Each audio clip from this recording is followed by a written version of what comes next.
The fall is coming in. I am getting acclimated to the cooler weather, but it's been excellent so far. I'm really, really excited to be here today and participate in this year's Big Table. I have the pleasure of kicking off and welcoming you all to this very, very special conversation today. For those of you who I haven't met, my name is Joshua Gunn. I'm President and CEO of the Peoria Area Chamber of Commerce and CEO Council. Both the Chamber and the CEO Council are proud partners in this Big Table effort. And as someone who's fairly new to the community, I have to admit, this is one of the events that I was most excited about getting the chance to participate in. And today's topic is really one that I'm very passionate about and very, very excited to begin a dialogue around diversity, equity, and inclusion, specifically in the Peoria area. I want to thank all of you for joining us. We had over 300 people RSVP for the meeting today, which is tremendous for a virtual meeting in an environment where we're all sort of zoomed out, right? We're zooming so much, it can be exhausting. We are grateful for your commitment to this very, very important conversation. Just a quick reminder, we will be recording the session today. So we will not be recording your breakout sessions, but we will be recording the full body meeting, the full portion of the meeting. So if you have any issues with recording, this is now your chance to leave, but we will be recording today's session. I also, in addition to having the pleasure of doing the welcome today, I am fortunate enough to be one of our session leaders. So without further ado, I'd like to go ahead and begin our presentation today. I want to first start off by saying I recognize that diversity, equity, and inclusion, particularly around matters of race, can be a tough conversation to have. And I want to applaud all of you for being willing to lean into this very, very important conversation. My job today is just to level set. I want to sort of set the tone for why we're prioritizing diversity, equity, and inclusion, why it's important to do so in the Peoria region. In 2020, we hear so much about diversity, equity, and inclusion, and those words can really become buzzwords and get sort of lost. And the importance of those words can get diluted as we use them so often. And I recognize that it might be difficult to assess what the local condition of our community is around issues of diversity, equity, and inclusion. We hear the big national picture and we know some of the significant challenges there, but I'd like to narrow our focus a bit and talk a little bit about what's happening right here in Central Illinois. So if you'll indulge me, I'm going to share my screen here. I'm going to need someone to take their audio, turn the audio on and let me know if you can see my screen. Audrey, can you see my presentation slides? No, we cannot, Joshua. Okay. All right. Thank you. Let's see what I did wrong here. Okay. So I'm sharing my screen. There we go. You see it now? Yes. All right. Excellent. So let me move this guy. So I'm going to go full screen here. The local case for prioritizing diversity, equity, and inclusion. We know that inequities based on race, ethnicity, and gender exist across every system in the United States. And they disproportionately impact people of color in our country. While a lot of progress has been made over the past few decades, the data is still quite alarming nationwide across several categories. But since I've been in Peoria, I've heard the question, okay, Joshua, we know about equities in our nation, but what about Peoria? What does Peoria look like? We've seen some of the articles about the challenges and the disparities here in Peoria, but really where are the key challenges? And as I assess the data, and if you look closely, the picture in Peoria is clearly drawn along racial lines. The greatest disparities in Peoria exist between the Black community in Peoria and the white community in Peoria. As far as inequities in other categories, Peoria scores just about on par with the rest of the nation and still faces significant challenges, but the most striking disparities in Peoria exist between Black and white. In terms of employment, from 1972 to 2019, the unemployment rate for Black Americans has been about double that of white Americans when you control for periods of Great Recession or the aftermath of Great Recessions. In what we would describe as normal economic times in the past 30 or so years, African-American unemployment rate has been about double that of white Americans. Unemployment gaps for African-Americans occur across all demographic groups. What that means is, in spite of education, in spite of levels of age and veteran status, African Americans still experience higher unemployment, even if they have achieved advanced degrees, even if they have been veterans or of a certain age. Across all demographic categories, African Americans are unemployed at a higher rate than white Americans. So where does Peoria rank? The unemployment rate in Peoria is 7.2%, pre-COVID, of course, 7.2% for white Peorians, 16.2% for Black Peorians. So it's higher than the national average, which is right around double. The disparity between Black and white is even higher here in the Peoria region. So what about income? Median annual household income for Black families in the United States is 62% of the median annual household income of white families. Well, in Peoria, the median annual household income of Black families is only 49% of that of white families. Again, a greater disparity than the national average. The median net worth of a white family in the United States is $147,000. The median net worth or wealth of a Black family is just $3,557. That is obviously a huge disparity, and those disparities are exacerbated here in the Peoria region as well.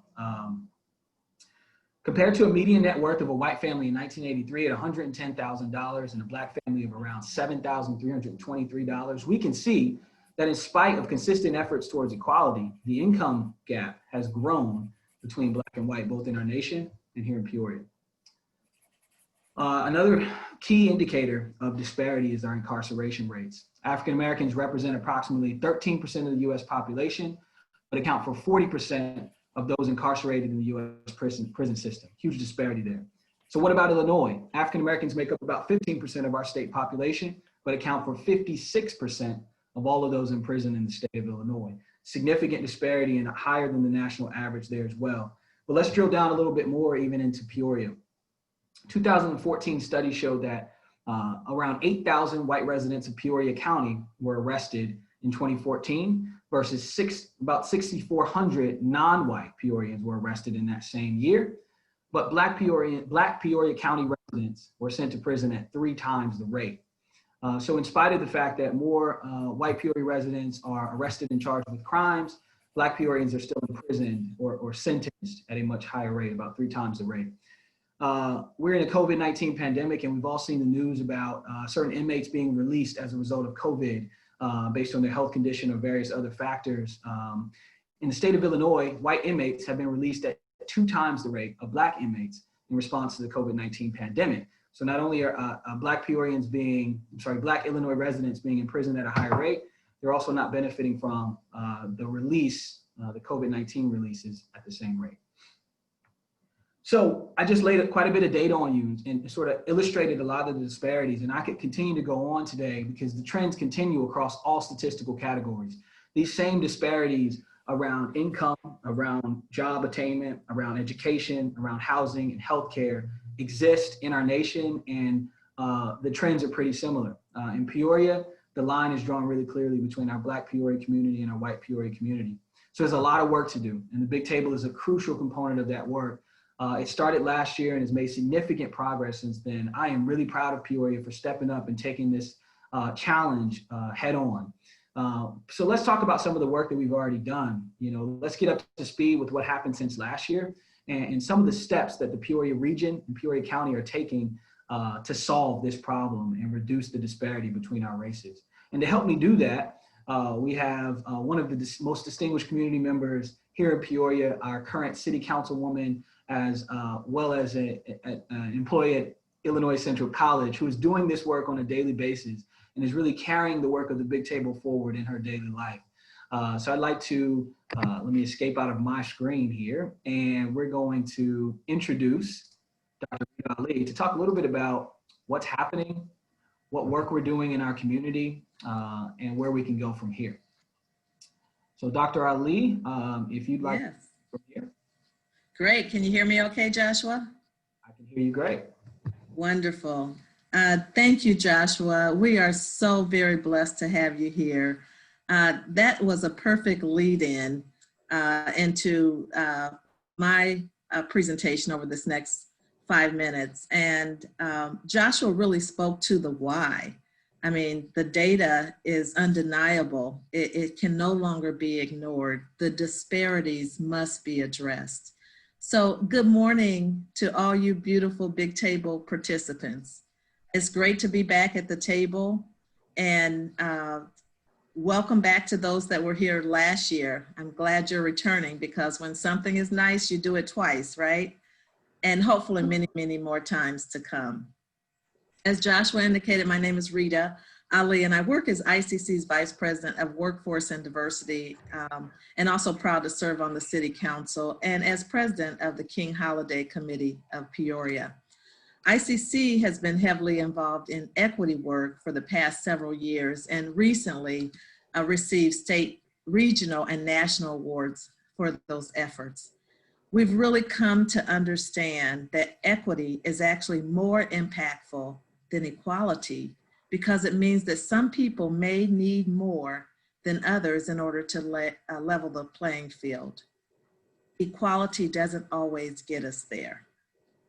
So 2020 has been a year like no other in our lifetimes. And it's amazing how much has happened from last year's Big Table event until this year's. Over these next few minutes, I just want to share a brief summary of some of the activities that have taken place in Peoria over this past year, and identify some additional opportunities that you, as interested stakeholders, can plug into. Prior to that stay-at-home order of COVID-19, the Big Table had assembled various work groups at the new Innovation Center, now called Distillery Labs, to continue the work and community engagement. Soon after, Mr. George Floyd was killed in Minneapolis, and our world changed forever, including right here in our local area. Locally, the We Matter March was organized by 3 young college students, Mariah Cooley, Sincere Williams, and Autumn Kane, and some additional volunteers, part of their Young Revolution group. But it became one of the largest, most racially diverse, peaceful protests in Peoria's history. A declaration or resolution of racism as a public health crisis was adopted by our local Board of Health. Caterpillar Incorporated began exploration of a racial justice and equity, we say RJE, initiative with Illinois Central College, and is in the process of co-creation of a potential opportunity. ICC launched what was called the GEAR project. It came from funding provided through the Governor's Emergency Education Relief Fund. It was an equity initiative that targeted African Americans to get them enrolled this fall into college programs that could lead to a family sustaining wage, those high demand, high wage type occupations within advanced manufacturing, healthcare, information technology, and other careers. Laptops were provided to each of the individuals, with 150 students enrolled in the program. Some of them had past tuition bills that were paid off or waived. The faith-based community stepped up and provided, through partnership, safe spaces for individuals to study and have internet access and technology assistance. Community-based organizations stepped up to provide case management, mentoring, and referrals for expanded wraparound support. We've seen the establishment of a healthcare collaborative on racial justice and equity, which includes our major hospital systems, OSF, Unity Point, the Peoria School of Medicine. Peoria Public Schools initiated a summer jobs program, providing summer jobs to hundreds of young people. And it's been amazing how much Peoria Public Schools has done this year in terms of bringing in external funding to provide numerous opportunities for its young people and their families.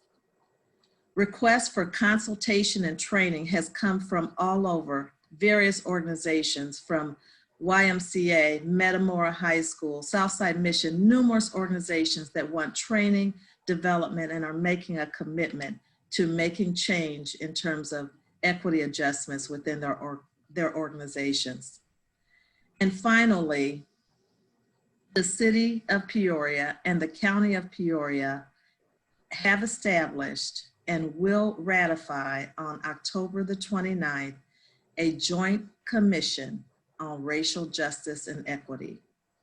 This is a collective impact model that involves a steering committee and 8 subcommittees with a sole purpose to address issues of racial justice and equity within our city and our county.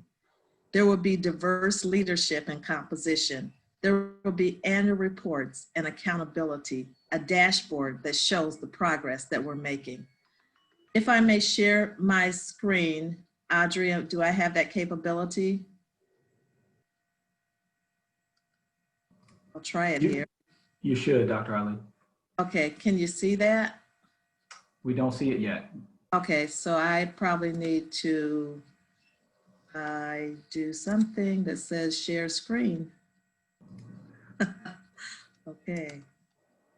Should be there. Should be down at the bottom. There you go. Are we shared now? Yes. Yes. All right. Okay.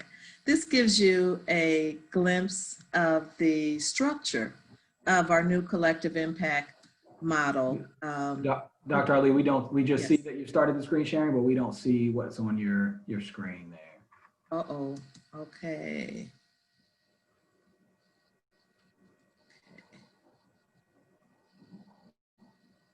All right. Sorry about that. Let's try that again. How about now? Yep, we got it. You got it? Okay, wonderful.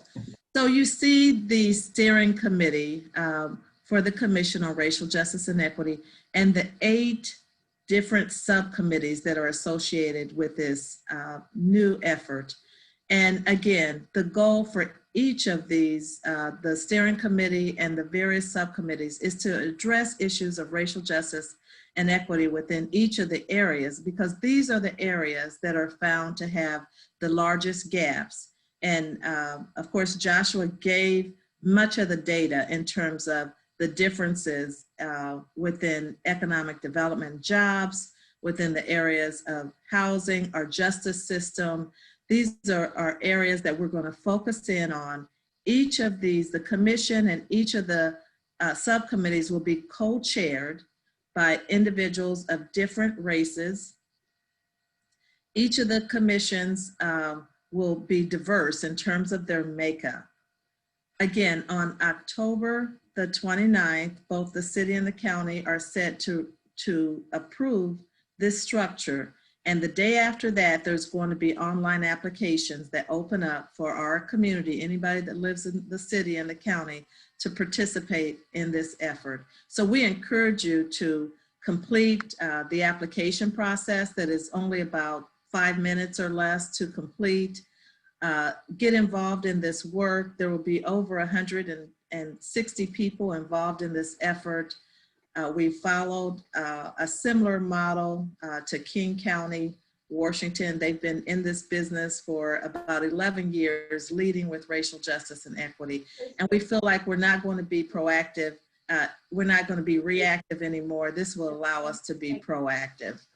So with that, I'm just going to say, get involved, continue to be part of the solution, and it will take us a long way. So thank you very much for allowing me to share this information.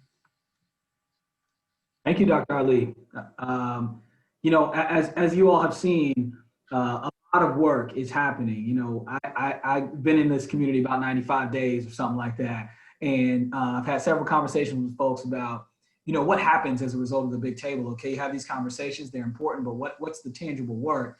And Dr. Ali just laid out so many opportunities for us to engage and carry this work forward, and so many things that have already happened as a result of the types of collaborations fostered by the big table. So thank you, Dr. Ali, for that work. One of the other questions that I get is, you know, Joshua, don't you know you're a Chamber of Commerce president? Why are you always talking about diversity, equity, and inclusion? Well, there's a clear reason for that. It's because we all have to be in this work together, and the business community plays a vital role in solving for some of those economic inequities that we talked about.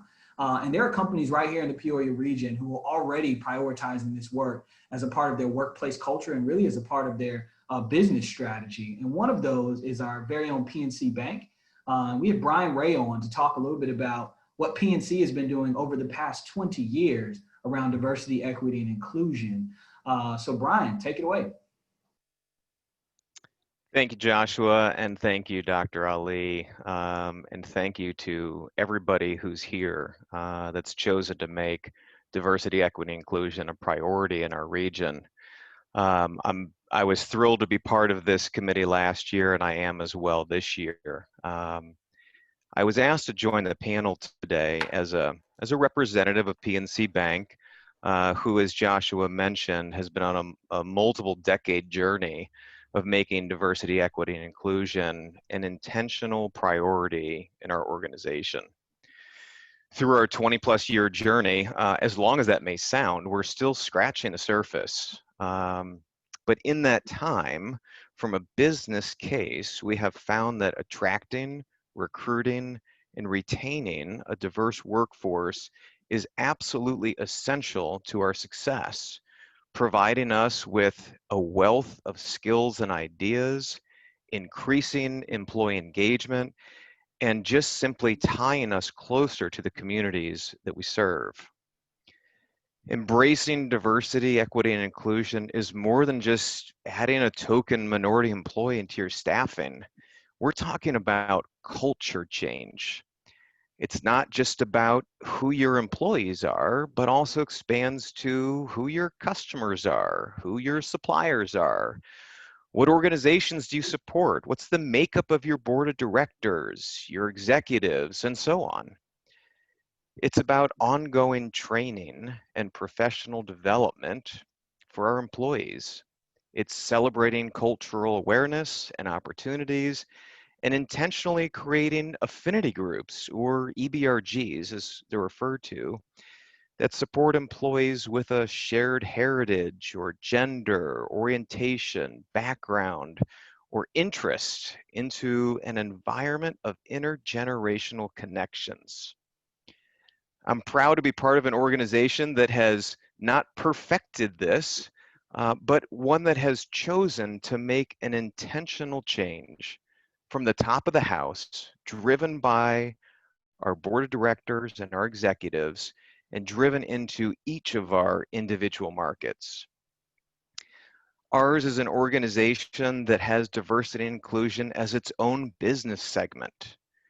We provide an annual report on corporate responsibility, and I'm happy to provide that to anyone who'd like to see what that looks like, to see what our journey looks like.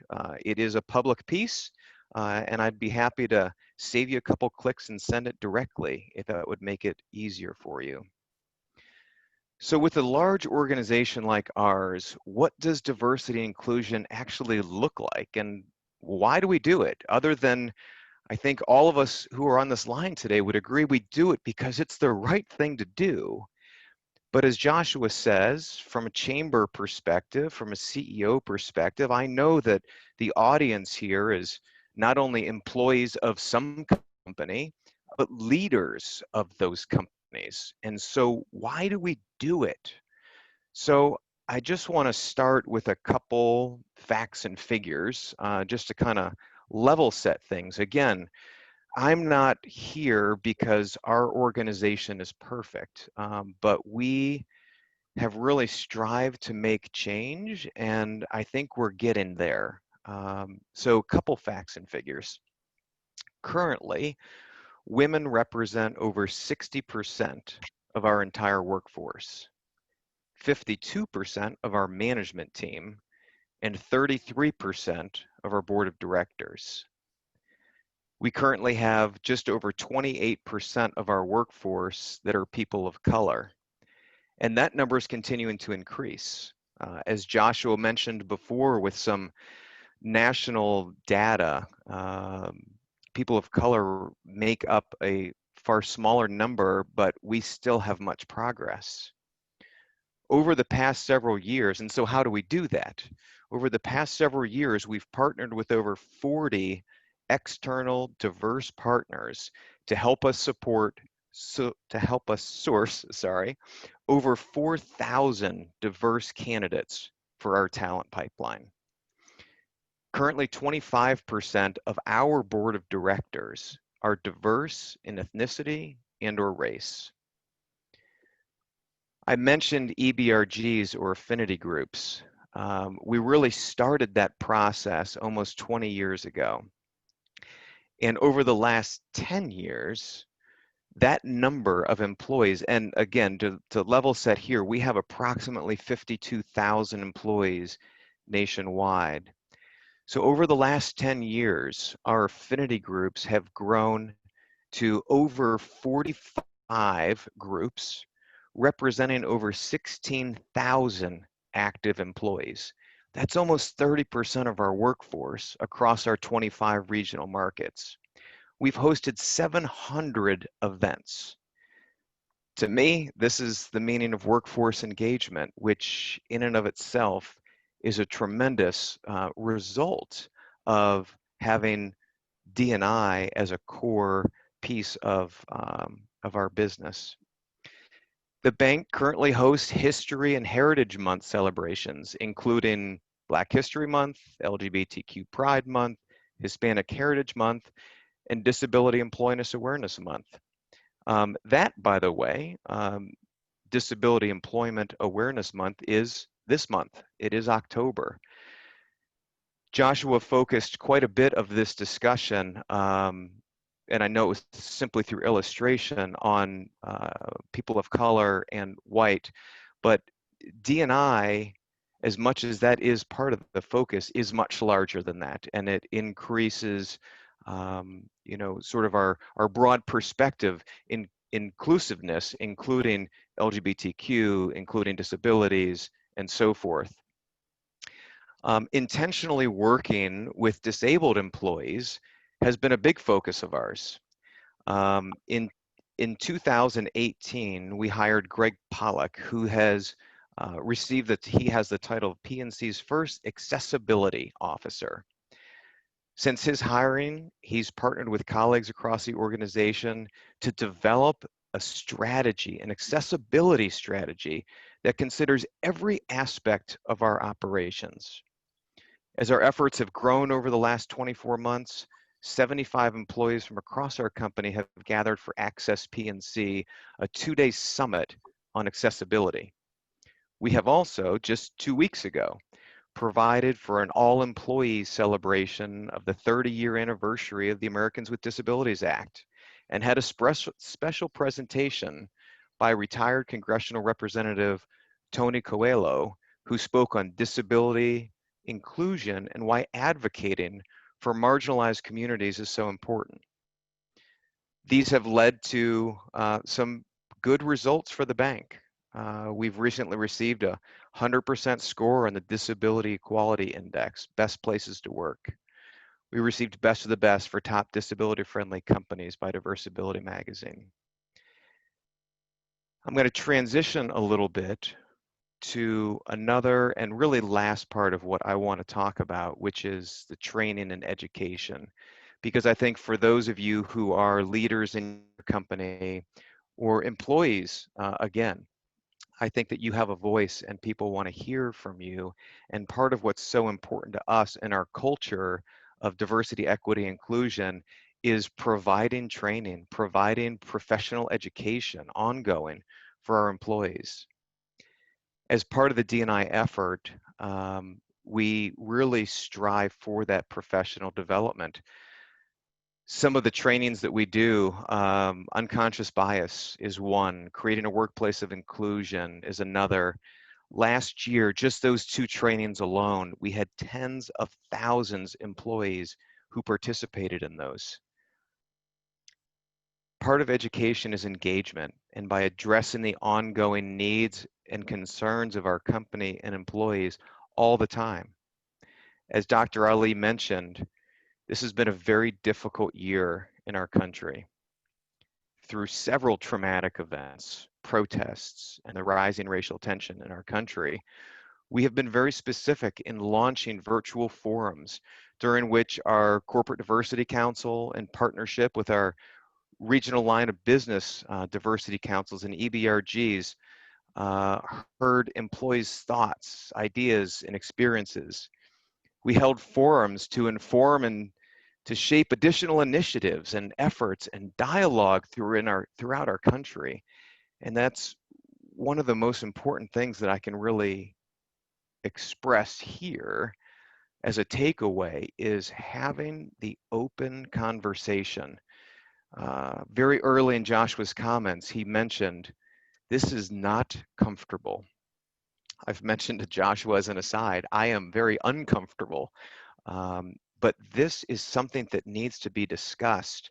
In Central Illinois, just less than a month ago, we had a town hall on just this type of information, just listening to our employees, hearing from their experiences, and trying to understand and appreciate the shoes that they walk in every day. Through different lines of business, we've had Know Me forums, giant Skype calls with hundreds of employees, just getting to know the backgrounds and experiences that have allowed the formation of our understanding of where we come from. As a result of many of these, I'm proud to say that in mid-June, PNC pledged $1 billion, $1 billion, to help fight systematic racism and address racial income and inequality problems throughout our country. This is not something that we are done with. This is something that we've started. We are working hard. We are being intentional. And I hope that just some of those topics are something that you can pull from, maybe in your small groups today, and start that conversation of what that might look like for your company. So ultimately, we can continue to make Peoria a better place, step by step, every day, with a specific focus on diversity, equity, and inclusion. Joshua, back to you. Thank you, Brian. Thank you for all the tremendous work you all are doing at PNC and for being a leader in this work for many decades. Thank you also to Dr. Ali for the tremendous work you're putting in our community every single day, as well as in your role at ICC. So we've got 231 participants in this meeting today, which is incredible.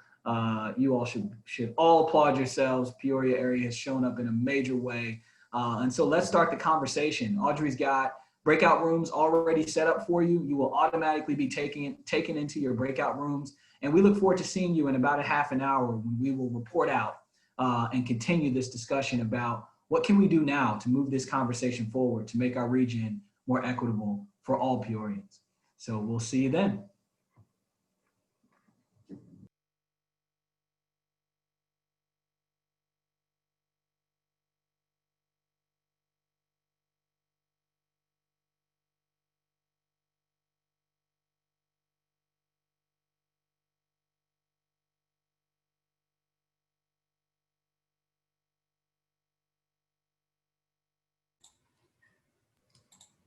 All right, they're all in. I think, do we have Hey, anyone that needs to get added? That was great. I think, oh, I have somebody that needs to get added. Hold on. Okay. Yeah, how do I do that now?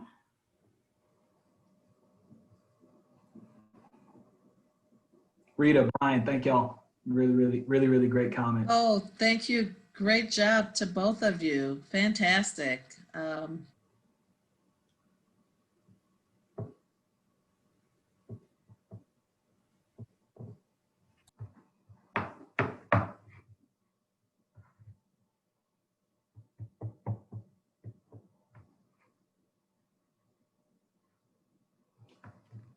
Okay, looks like everyone's coming back. Welcome back, everyone. We'll give just a few more moments for others to join. And Audrey, I'll wait for a thumbs up from you when we can begin.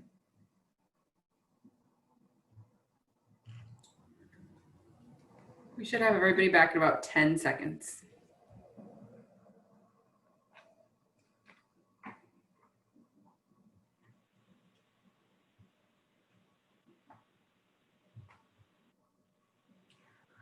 Good. Well, welcome back, everyone. I hope you all had some great conversations. I'm sure 30 minutes was not quite enough to get as in-depth as you like, but I hope you still found the conversations meaningful and productive. This is the portion of today's Big Table where we will ask the table facilitators to report out, share with us what your breakout session groups discussed. And in order to facilitate that part of it, I'd ask that table facilitators just put your name in the chat when you're ready to report out, and I will call on you as I see your names.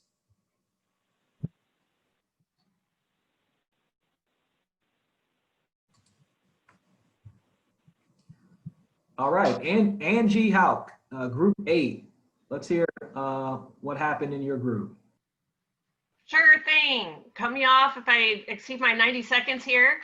But all right, the Google form is frozen. Okay, I'm in.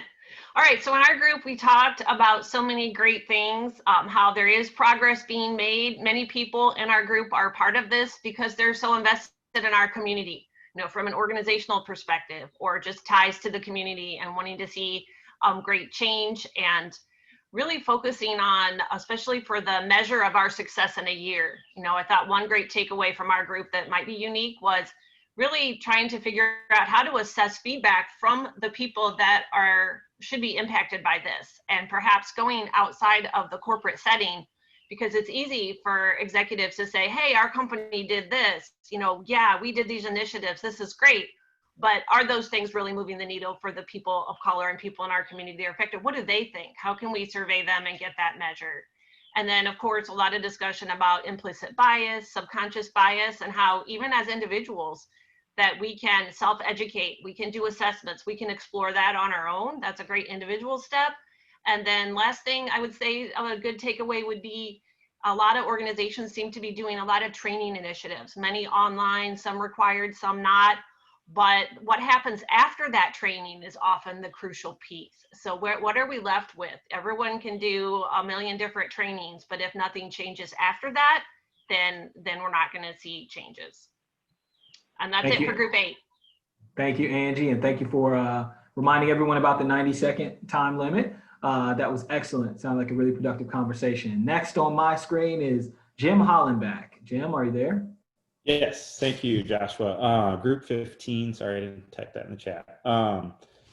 Virtually everyone in our group was here to learn and to be part of the solution, so I appreciate that. We had some specific examples of COVID-19 magnifying strengths or weaknesses in Peoria public schools when they went to remote learning, both the necessary equipment and the necessary internet access in order to do that remote learning. So the district was able to step up in partnership with some local companies to help bridge that gap, but that was one of the early ways it showed up. Basically, over the last 12 months, the showing up in the workplace and what people can do, it was conversation based around deliberate action. So whether it's setting up a committee, whether it's, you know, again, we had good examples from Peoria Public Schools where they're seeking out the historically Black colleges and universities to recruit from. We wanted to make sure we mentioned that not just recruitment, but also retention. It's not a matter of, you know, hitting a quota. It's a matter of getting people in place and then making sure that they're stay engaged and stay active and stay in that place. And then at the end, we talked about, you know, having specific baselines and numbers that we can talk about in a year that, hey, you know, we doubled the number of mentors in this program that we were able to use to reach out to folks. So it was a good conversation. I appreciate everybody's input. Thank you. Thank you, Jim. Thank you, Jim. Fantastic. Next on my screen is Paige Dodson. Paige, up for your 90-second report out, please. I was in group 16. And so some of the things we talked about, we were talking about schools and how, you know, there have been a lot of negatives with regards to a lack of resources available, but we've also had some positives in that there's been a strengthened relationship between teachers and parents that's kind of been forced because of the situation. And one thing that was brought up we talk a lot about diversity and inclusion with regards to race and gender, but what's not brought up a lot is age.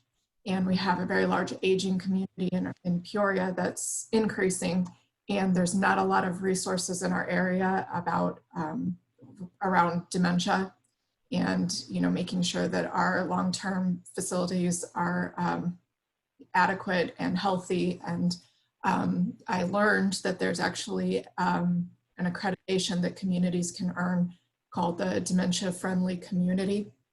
That would be great for Peoria to get if we could, increase the, improve the facilities that we do have, private and public. And then another thing that we talked about was just kind of what Jim was talking about, how, maybe HR, we're not being explicitly racist, but, the candidates that you're getting to interview are all white. And that HR needs to be more intentional about going to the historically Black colleges and finding Black candidates to interview, and that more work needs to be done there. Thank you, Paige. Really great point around age and our aging community members and expanding our scope around how we think of equity and diversity in our community. Thank you, Paige. Up next, I have Philip Lockwood. Would love to hear your 90-second report out. Gladly. I don't know what number we are, so someone else may know that. A little background on our group. We had those were from nonprofits and relatively small businesses and long-term family regional businesses. And the realities of what's going on right now during COVID are the fact that one company, for example, their business is down 94%. And they've laid off 100 people. Another is in the process of laying off, and others are struggling to raise funds. So as we start talking about this whole concept of diversity and inclusion, the realities are actually creating new sets of barriers. And so those who are already marginalized are being pushed further and further down. And that especially as it relates to food insecurities and education. And that's regardless of race and gender there. But yeah, we got into a more deeper discussion about the marginalized and how, and this may be uncomfortable for some, but if we devote all of our focus to the racial biases and issues that are currently going on, maybe more politicized and in the news as it relates to the people of color and white, we start to marginalize some of those others, individuals with disabilities, those of other races and other ethnic backgrounds may be pushed down. So we have to be very careful here with what we're doing. Because also, again, we can even further lower the standing of some of those that are already marginalized socioeconomically. And so part of it is, working to understand the siloing that is going on, addressing that, but at the same time working to break down those barriers, perceived or real, between those silos. Obviously, we've got one really big silo that's getting a lot of attention, but there are others that may not be getting the appropriate level of attention, especially during COVID, but also then post-COVID as we move forward into whatever this new normal or better looks like. Thank you, Philip. Really appreciate that perspective. Up next on my screen, we have Dawn Coltzow from the fabulous group number 11, as she's listed it in the chat. We'd love to hear your 90-second report out. Thank you, Joshua. Yes, we had a wonderful discussion in our breakout group, and our group consisted of concerned citizens. We had some great employer representatives with their perspectives on HR and on leading organizations, and we had community-based organizations and educational partners. So we had a really beautiful mix of individuals in our group. We discussed the how COVID-19 magnified the strengths and weaknesses of our community, and started off the discussion with just, initially with COVID, the inequality of the testing sites, and what that brought forward for awareness of the inequalities in our community. And then the inequalities over the supplies. We talk about the food deserts, but just the inequalities to getting cleaning supplies and access to things that you would need during pandemic. And then we move to the struggles with transportation for so many individuals. And then childcare was talked about by several members of our group as the struggles that brings forward for the individuals and for employers. And then of course, education and the online learning. There was a strength that came out. So I'd like to, something positive from the Park District, the awareness of our beautiful park systems and getting individuals out into the parks. And that campaign, you think about the facilities of the Park District, but yet how so many people in our community were made aware of the walking trails and how the Park District did a really good job of making them accessible. And then how DEI is showing up in our workplace, in our spaces.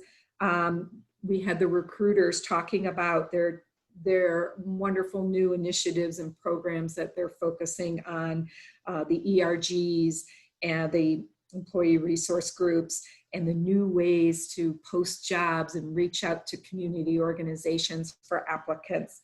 And so this was all very interesting. Yes, thank you, Dawn. Thank you so much. Really appreciate that. Up next on my screen, and I'm going to try to move as quick as I can, Ashlyn Call. Ashlyn, are you there? Yes, hello, thank you. I was group 1, and luckily a lot of my group was full of past participants of last year's big table. And what they said is that last year opened the conversation, but 2020 has been more about those action items. But still, they asked questions that some other groups asked. How do we begin? How do we build a new table? How do we set intentions? How do we fill our boardrooms with people of different races, ages, genders, and abilities? And I think ultimately the answer is, as other groups have mentioned, there's a desire for data, and there's a desire for space to share those best practices so that organizations, have an example to look at other successful models and assess where they are and ultimately set their own goals from there. Wow, thank you, Ashlyn. How do we build a new table? That was really profound. Thank you so much for that report out. Up next, Lenora Fisher and Group 23. Are you there? I am here. I'll be just a couple highlights. A couple things they talked about, this group talked about was how encouraged they are about the conversations around diversity, equity, and inclusion that have happened in the last year, that conversations are bolder and that more and more safe spaces are being created and conversations are engaged, which feels like progress.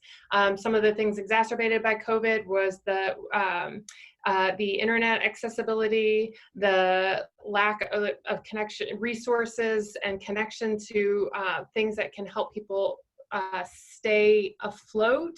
And there was one more I wanted to highlight there, but the last thing was just a real desire from this group to know what other people are doing or in the diversity, equity, and inclusion space, what resources are available to them.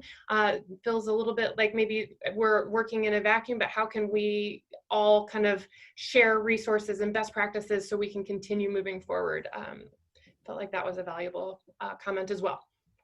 Yes, absolutely. Thank you, Lenora. And a special shout out to our amazing intern, Cass, who's taking notes for us. So we're capturing all these very, very important comments. We'll be sharing them later. The point about best practices, Lenora, we've heard a couple times in a few groups. What are people doing and is it working is a very, very, very valid one. So thank you for that. Up next, Jamel Wright. Dr. Wright, are you there? Here. Yes. I had a little computer issue, but I think, can you all hear me? Yes. Yeah. Oh, Yes. okay, good. So I am proudly representing group number 9. And we had a great conversation. Actually, we had banking partners there. We had social service representatives, those representing education, faith-based organizations, all in our group. And some of our key takeaways are similar to some others, but I think in terms of things that were definitely highlighted and magnified, one is, of course, the lack of healthcare and access to healthcare is being really important. And also food insecurity issues that came up that I think are really challenging. And ultimately, I think we've started to notice an awakening, particularly of some of our white peers, and really the need for, and this was just touched upon, Joshua, as you said it, so great segue for my piece, which is the need for a clear roadmap and tools that really foster actionable steps that really help us to understand what to do differently and how to do those things. So that roadmap and those tools to foster actionable steps is really important. We have seen in the group a lot of greater intentionality and policy-focused conversations. We talked a bit about the difference between diversity, equity, and inclusion, which is a conversation, Joshua, you and I have had. So the differences between those three and how the policy-focused conversations really start to get at the heart of that equity piece of it. We talked a lot about owning dissonance, that there's a need in order for us to continue to move things forward in a substantive way. We have to own the dissonance and the discomfort around these conversations. So really it's being comfortable with discomfort or more comfortable with discomfort. And we have to begin to really build the emotional capacity and stamina that it takes to have the conversations in any in-depth manner. And lastly, we have to continue working. We have to continue working. We have to continue to approach the work with great humility and generosity. We have to understand that mistakes are okay because sometimes they're going to happen. And at the same time, we have to continue not only telling our stories, but people have to be, especially supervisors and those in other key leadership positions, have to be more comfortable with inviting and initiating questions for your employees so they can feel comfortable telling their true stories, not just the surface one that some of us generally feel compelled to tell, but the one that is straight with no chaser and kind of an unfiltered version of that story. So those are some of the takeaways from our wonderful Group 9. Thank you. Thank you, Dr. Wright. Own your dissonance. I like that. That is very, very powerful. And I better correct my last shout out. We have note taking by committee today. Crystal, Sophia, and the newest member of our team here at the Chamber, Shanika, are taking the notes for us. So thank you all for encapsulating all of this so we can go back and review all the great things we're hearing today. Up next, Shannon Bisping, Group 20. Excellent. So I'll try to be quick and not ditto a whole bunch of things that already been said, but my group was mostly interested in kind of learning from each other, learning from everyone at the big table. So we spent some time talking about kind of what went right, what was the progress, maybe with our own institutions, and what we all kind of highlighted was the openness to communication, right? Getting people to talk to each other in ways that maybe were taboo before. So talking about the race issues, talking about the COVID issues, talking about family issues, right? As we all work from home and dealing with that. So, certainly that was a progress area. One of the other things that we highlighted that I think most of the group was interested in was the PNC's accessibility model. I might be getting that wrong, but certainly there was interest to learn about that and what it is and how they execute it. Some other notes that I took down, as others have said, right, is very interested in the models, the steps, the stages to progress, a toolkit maybe that could be provided, as well as there was an idea about cross-community pollination with the internship programs, right? So taking, youth from the Peoria area and placing them in Morton and vice versa, so they can really be exposed to some different, backgrounds and experiences. being a key. And then one other point that I would add was about building a new table. I don't know if we necessarily need a new table, but maybe the operation hours of our table should be extended to allow for folks that aren't being brought to this table, right? For the hours that we can provide, right? So second shift folks, third shift folks, you know, maybe a different platform where we're maybe being exclusionary unintentionally. Yeah, great point, Shannon. Thinking about inclusion from just a time and place and accessibility standpoint. Very, very great perspective there. Up next, Chris Shetty, Group 6. What you got for us? I will be quick because a lot of the things I was going to say were said by others. I think that we had a lot of the same reasons for being a part of today's conversation. When we talked about strengths, I did think one thing that was particularly interesting was the discussion that we had around the fact that this community has a 211 system that can allow the people, you know, to access resources better, and that was something that's a strength within our region. But we also talked a lot about the disproportionate impact on jobs that we've seen, you know, in the region, especially amongst our minority population. One thing, and I think Shannon maybe just mentioned a little bit, we had a member of our group who worked for CWTC, and making sure that we're thinking about ability, you know, people's abilities as well as racial inequities with the people who are dealing with, you know, living with a disability or a handicap, and how we're making sure that they are also treated equitably. That was you know, an interesting point. And maybe one thing that was kind of doesn't fit well into any of the particular questions, but maybe a need for someone to publish a list of who in our community does diversity and inclusion training, so that organizations that want to take part of that, don't have to go looking outside the community for it and hire some consultant from the Chicago area, but rather, you know, looking here internally. So that was one takeaway of something that could be done between now and the next year. Thank you, Chris. We are going to try to squeeze in as many as we can, but we may actually run out of time before we get to everyone. So apologies if we don't make it to you, but let's keep on rolling for now. Jaria James, Group 13. We'd love to hear your report out today. Okay. We basically, we had a pretty diverse group. We also had several people that work with individuals with disabilities. So of course that was brought to the forefront in our table, at our table as well, pretty much. One of the biggest things that we did recognize is that there is a need for conversation, but people also need to see that there is an issue. They need to see that there are disparities as far as racial, for the LGBTQ plus community, for people with disabilities, etc. Recognizing that there does need to be that conversation is also going to be key. We also talked about the isolation that individuals, especially those with multiple barriers, felt during the COVID crisis, like with not being able to communicate and not having the basic internet needs, smartphones, those type of things as well. And above all, just the focus on conversation and also constructive conversations and what we can do and focusing on success. Thank you, Ms. James. Michelle Sanders, Group number 16.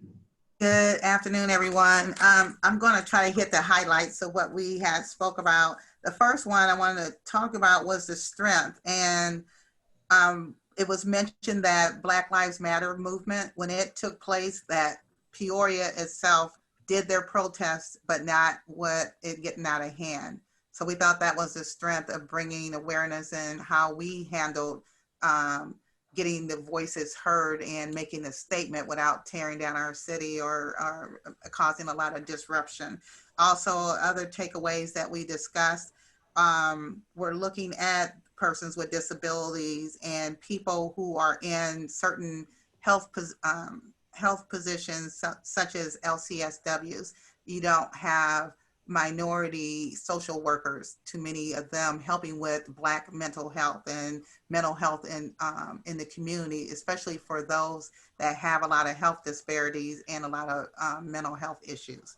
Also, teaching in the health field, teachers, they don't look like their students. So that's another thing, recruiting people that look like the students that they are teaching and being there for. And the big one was the trades, having women in non-traditional roles, being diverse in as that goes, where women are not being able to be seen more in those type of jobs.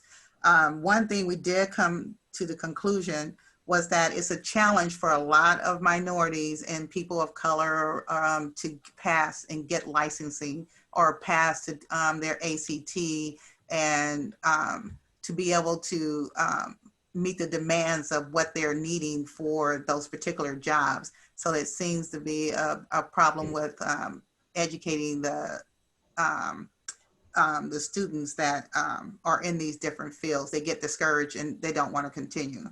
So those were some of the areas that we focused on and discussed. We had people who had attended last year, and then we had one new person that joined the big table. So we had great discussion and discussed a lot of the challenges and some of the things that we can look to change. So I hope I get it in 90 seconds. I'm trying to get out of the way so everybody else can talk because I can keep going, but that's what we have.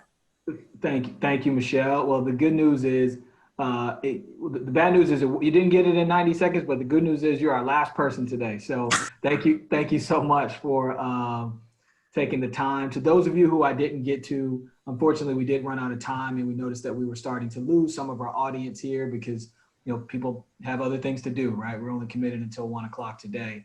I want to say thank you to all of our participants, to Dr. Ali and Brian Ray for being our session leaders, and to all of you who agreed to be table facilitators and volunteering your precious time for this very, very important conversation. I learned a lot. I think we've captured quite a bit of key priorities for our region. And ideally, from my perspective, we gather this data and we continue to implement actionable steps to improve the quality of life for all people in our region, and particularly to make Peoria more equitable. I genuinely feel like it's the most important thing that we can do is to help create a more equitable community. So I'm grateful for your time and energy today. We hope that you will join us for the next 3 days. We have a session around workforce and education. We have a session around quality of life. We have a session around, I'm forgetting the sessions, innovation and entrepreneurship. So some great conversations that we will continue as a part of this big table session. And I hope that we'll see each and every one of you tomorrow. Thanks again for joining us. Big Table, Greater Peoria, bigtablegp.com if you need anything else about the Big Table, and we'll catch you tomorrow. Thank you. They're saying that Black people